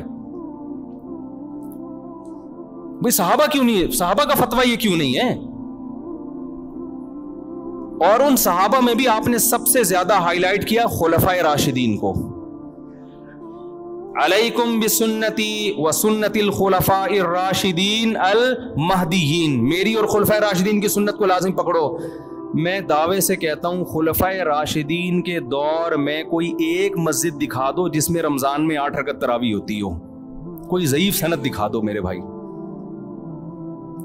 آپ بخاری مسلم کی حدیثیں جو 8 رکعت والی اس کی تشریح ایسی کر رہے ہیں جو صحابہ میں کسی کی سمجھ میں بولو نہیں آئی. اس کا مطلب آپ کی تشریح غلط ہے. بعض لوگ کہتے ہیں حضرت عمر سے ایک ضعیف روایت پیش کرتے ہیں کہ اس میں 8 کا تذکرہ ملتا ہے, وہ ضعیف روایت ہے. مان لو تو صحابہ کو نبی نے حکم دیا عمر کو فالو کرو نا, تو اگر حضرت عمر نے 8 پڑھوائی تھیں تو پھر پوری دنیا میں ہمیں 8 ملتی کیوں نہیں ہے؟ کوفہ میں, بصرہ میں, دمشق میں, مصر میں 8 سے زیادہ کیوں ملتی ہیں ہمیں؟ آج لوگ کہتے ہیں مکہ مدینہ میں 8 ہو رہی ہیں. بھئی آج کا مکہ مدینہ لوگے یا 1200 سال 1300 سال پہلے کا مکہ مدینہ لوگے؟ آج لوگ کہتے ہیں سعودی عرب میں 3 کو 1 کہتے ہیں. بھائی سعودی عرب میں آج کہتے ہیں نا, 1400 سال سے سعودی عرب میں 3 کو 3 ہی کہتے تھے. تو 1400 سال سے جو اسلام تھا وہ والا صحیح تھا یا آج جو اسلام ہے وہ والا صحیح ہے؟ کھوپڑی کام نہیں کر رہی لوگوں کی. یعنی عجیب. ایک صاحب مجھے کہنے لگے آپ لوگ پتہ نہیں کیا باتیں کرتے ہو, وہاں تو مصر میں بھی 3 طلاق کا 1 ہو گئی ہے, یہ سوڈان میں بھی 3 1 ہو گئی ہیں, اور پاکستان میں بھی ہو رہی ہیں قانونی. اور میں نے کہا یہ اب ہو رہی ہیں, اسلام آج آیا 1400 سال پہلے آیا تھا. اب ہونا اس کی علامت ہے کہ اب تک نہیں تھا, اب تک 3 ہی تھیں. لوگ کہتے ہیں پوری دنیا میں 8 تراویح ہو رہی ہے, آپ لوگ کو پتہ نہیں کیا 20 پڑھ رہے ہو. کب سے شروع ہوئی ہیں 8؟ آپ 100-150 سال پہلے تاریخ کی کتابیں اٹھا کے دیکھو, پوری دنیا میں 20 سے کم کہیں بھی 1 رکعت بھی نہیں ہوتی تھی. تو بعد میں چینج ہوئی ہے. اب جو چینجنگ ہو رہی ہے وہ قابل قبول نہیں ہے. اب تو چینج اب تھوڑی لوگ. عبداللہ بن مسعود کا مشہور قول ہے من کان منکم مستنن فلیستن بمن قد مات. جو تم میں فالو کرنا چاہتا ہے پہلوں کو فالو کرے, اس لیے کہ زندہ لوگوں کے بارے میں یہ خوف ہے کہ وہ فتنے سے محفوظ نہیں ہے. زندہ لوگ بک بھی جاتے ہیں, ان کے اپنے مفاد بھی ہوتے ہیں, سیاسی مفاد بھی ہوتے ہیں, حکومتی دباؤ بھی ہوتا ہے. اب حرمین میں کہہ رہے ہیں 10 رکعت تراویح ہو گئی. بھائی کیا پتا بادشاہ نے ایک آرڈر دیا ہو کہ 10 ہوں گی. ہمارے تو ایک دوست فجر کی نماز کا ٹائم داخل, اقامت ہو رہی, بیٹھے ہوئے ہیں. میں نے کہا بھائی نماز کھڑی ہو رہی ہے, مسجد نبوی پڑھو. کہہ رہے پتہ نہیں کہ ایسا نہ عمر ملک ہو, بادشاہ کا حکم ہو وقت سے پہلے پڑھنے کا, تو میں پہلے اپلیکیشن میں دیکھ لوں ٹائم داخل بھی ہوا کہ نہیں ہوا. خیر وہ تو تھوڑا انہوں نے غلو کر دیا, لیکن وہ ڈر گئے تھے نا یار کیسا نہ ہو کہ بادشاہ سلامت میں کچھ بھی حکم دے دیا ہو. ایسا ہوتا نہیں ہے کہ بادشاہ سلامت ٹائم سے پہلے نماز پڑھنے کا آرڈر دیتے. لیکن آپ کیسے یہ کہہ سکتے ہو کہ یہ عرب علماء کا فتویٰ ہے؟ اگر چند کا ہے بھی تو ہمارے لیے ان کے احترام کے باوجود وہ فتویٰ حجت نہیں ہے. اب میں آخری بات جو محرم پہ لے کے چلا تھا, میں جلدی سے وہ سمیٹ کے ختم کرتا ہوں. اصل تو میرا ٹاپک یہ تھا محرم. تو بہن بھائی فرقے بنتے چلے جائیں گے, محرم میں جو کچھ ہو رہا ہے یہ لوگ کریں گے. نبی نے فرمایا 73 فرقوں میں امت تقسیم ہوگی. میں نے اور آپ نے وہ کام کرنا ہے جو قرآن میں ہے, حدیث میں ہے, اور اس پر کس کا عمل ہے؟ صحابہ کا. اور یہ جو چاروں ائمہ ہیں نا, انہوں نے انہی کو فالو کیا ہے, صحابہ کو. اس لیے امت کہتی ہے چاروں ائمہ کا جس مسئلے پر اتفاق ہو اس سے شذوذ اور خروج اختیار کرنا جائز نہیں ہے, کیونکہ یہ اس کی ظاہری ایک علامت ہے کہ حق اس میں منحصر ہے. کیوں اتنے بڑے بڑے ائمہ کیسے غلطی 1 سے ہوتی ہے, 2 سے ہوتی ہے, چاروں متفق کیسے ہو گئے؟ اور اگر آپ نہیں مانتے تو اتنی بات تو مانتے ہو نا, نبی اور صحابہ یہ تو منسوس ہے نا. تو مجھے بتاؤ محرم صحابہ کی زندگی میں آیا تھا کہ نہیں آیا تھا؟ اہل بیت کی زندگی میں آیا تھا نہیں آیا تھا؟ کوئی ایک صحیح روایت ہمیں ملتی ہے کہ اہل بیت نے وہ کچھ کیا جو آج ہم کر رہے ہیں؟ کیا حضرت حسین ابن علی رضی اللہ عنہ سید الشہداء کیا انہوں نے ماتم کی ترغیب دی ہے یا ان کے اولادوں نے ماتم کی ترغیب دی ہو؟ غم منانا، غموں میں رونا پیٹنا، ماتم کرنا، اسلام صبر کی تلقین دیتا ہے۔ اہل بیت کا حکم بھی کیا تھا؟ صبر۔ واویلا کرنا، رونا پیٹنا، چیخنا چلانا، یہ اسلام کا حکم نہیں ہے۔ بعض لوگ استدلال کرتے ہیں کہ فلاں موقع پہ نبی صلی اللہ علیہ وسلم روئے، فلاں موقع پہ فلاں صحابی روئے، غم کے موقع پہ روئے ہیں، غم کا موقع گزرنے کے بعد اس تاریخ آنے پر روئے، ایسا ہمیں تذکرہ بولو نہیں ملتا۔ غم کے موقع پہ رونا تو انسان کی نیچر ہے، فطرت ہے، اس میں بھی چیخنے کی اجازت نہیں ہے، ماتم کی اجازت نہیں ہے۔ این جب صدمہ پہنچے اس وقت آپ کو ماتم کی اجازت نہیں، نبی نے لعنت فرمائی ہے، تو صدمہ گزرنے کے 1 سال بعد اس تاریخ کو آنے پر کہاں سے اجازت ہو گئی؟ میں تشدد کا قائل نہیں ہوں، میرا مقصد یہ نہیں ہے کہ آپ جو لوگ یہ کر رہے ہیں ان کو جا جا کے چھیڑیں، تنگ کریں۔ ہمارا ملک فرقہ واریت اور لسانی اور فرقہ وارانہ جھگڑوں کا متحمل نہیں ہے، مار دھاڑ اور نفرت والی تقریریں کرنا نہیں ہے۔ میرا مقصد تو اہل سنت والجماعت کو یہ بتانا ہے کہ آپ ایک فیصلہ کرو، آپ ادھر ہو یا ادھر ہو، آپ کے اصول کچھ اور ہیں، ان کے اصول کچھ اور ہیں، ان کو ان کے اصولوں پہ چلنے دیں۔ جب نبی نے کہہ دیا نا 73 ہوں گے تو 73 ہو کے رہیں گے، آپ فرقہ واریت ختم نہیں کر سکتے۔ آپ نے سلیکٹ کرنا کہ صحیح کون ہے غلط کون ہے۔ آج لوگ کہتے ہیں فرقہ واریت ختم ہو جائے، میں نے کہا نہیں ہو سکتی ختم، بھائی نبی نے کہہ دیا 73 فرقے ہوں گے، کیسے ختم ہوگی؟ آپ نے سلیکٹ کرنا ہے، گائیڈ کرنا ہے کہ صحیح کون ہے، اپنے لیے سلیکشن کرنی ہے کہ ان میں صحیح کون ہے، میں وہاں جاؤں گا۔ آپ کے پاس بہت سارے آپشن ہوتے ہیں دنیا میں بھی، تو آپ سارے آپشن ختم کر دیتے ہو۔ کئی رشتہ آیا آپ کے لیے، بہت ساری لڑکیاں ہیں، آپ نے کہا یہ ٹھیک ہے باقیوں کو بم سے اڑا دو۔ او بھائی آپ کو جو سمجھ میں آیا آپ اس سے شادی کر لو، بلکہ اس سے بھی نہیں 3 اور سے کر لو، اور لڑکی کے پاس ایک آپشن ہے، تو بھائی جو سمجھ میں آ رہا ہے اس سے کر لو، باقی وہ دوسرا جو مرضی آپ کے بلا سے آپ کہیں اس کو مار دو، کیونکہ وہ غلط آدمی کا رشتہ میرے پاس آیا ہے، بندہ ٹھیک نہیں ہے، ابا اس کو مروا دو۔ ابا کہے گا بیٹے تو اتنے لوگ صحیح بھی ہیں غلط بھی ہیں، تجھے جو صحیح لگ رہا ہے وہ بتا دے، جو غلط ہے وہ اس کو رہنے دے، وہ تیرا کام نہیں ہے۔ دنیا میں بہت سی غلط بھی ہوتی ہیں، ان کو وہ غلط مل جائے گا۔ تو فرقے تو رہیں گے، حضرت عیسیٰ علیہ السلام ہی آ کے ان فرقوں کو ختم کریں گے، اور تلوار سے ختم ہوں گے یہ، اور یہ ہمیں اجازت، ہمیں بم پھاڑنے کی، تلوار چلانے کی، گالیاں دینے کی اور ایسے بیان کرنے کی جس سے نفرتیں پھیلیں، ہمیں اس کی اجازت نہیں ہے۔ ہمارے پاس تو جو بھی آتا ہے ہم اس کو گلے لگاتے ہیں، شیعہ لوگ بھی آتے ہیں، ہم ملتے ہیں، تمیز سے بات کرتے ہیں، اکرام کرتے ہیں، السلام علیکم، مذہب پہ بحث نہیں کرتے ہم، کیوں؟ ہمیں پتہ ہے خام خواہ کا جھگڑا ہوگا، جو سیکھنے آنا چاہے بات کر لیتے ہیں اس سے ہم۔ تو ہم نفرتوں کے قائل نہیں ہیں، نہ ہم تشدد کے قائل ہیں، ہم تو آپ کو یہ بتا رہے ہیں کہ آپ فیصلہ کرو کہ آپ ہو کس کیٹیگری میں۔ ہماری حدیث ہمیں یہ بتاتی ہے، ہمارے نبی ہمیں یہ بتاتے ہیں کہ ما انا علیہ واصحابی، جو میرے اور صحابہ کا طریقہ۔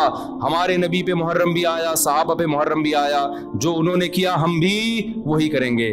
ہمارے نبی کی زندگی میں ربیع الاول آیا، صحابہ کی زندگی میں خلفائے راشدین کی زندگی میں آیا، جو انہوں نے کیا ہم بولو نا وہ کریں گے۔ انہوں نے کیا کیا؟ صبر کیا ہے، غم کے موقع پہ کیا کیا ہے؟ صبر کیا ہے۔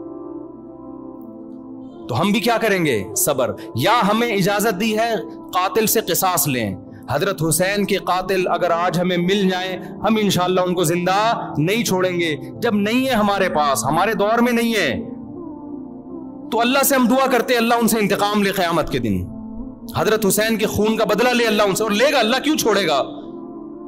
لیکن اگر ہم نے اس حدود سے تجاوز کر کے ہم نے وہ کچھ کیا جو اللہ اس کے رسول کی منشا کے خلاف ہے، تو میرے بھائی جہاں قاتلوں سے سزا لی جائے گی، اللہ ہمیں بھی نہیں چھوڑے گا کہ یہ کون سی اہل بیت کی تعلیمات تھی جس پر تم عمل کر رہے ہو۔